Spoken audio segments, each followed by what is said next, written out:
hayvan gelmiş görmüş. Kapıya açıp içeri girmiş. Boynu kaçırmış. İçi de boş. Evet.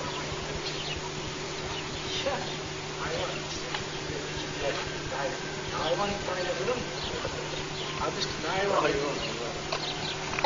Çin'e girmiş, atlamış, böyle kırmış. Ondan sonra okulun çocuklar gel dedi ki bu kızım gile şey dedi, kırdı dedi, kaçtı dedi.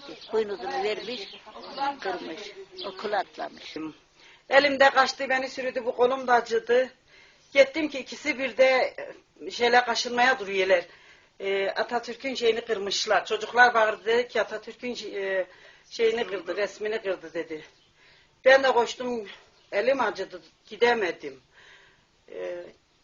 Çevirdik, getirdik.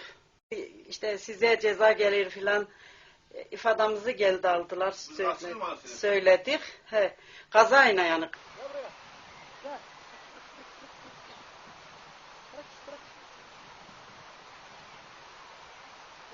Hayvana bir şey diyemezsin ki. Ne yaptığını da bilemez, bilmez de. Ki bunun için ben hayvanı şahsım olarak suçlamadım.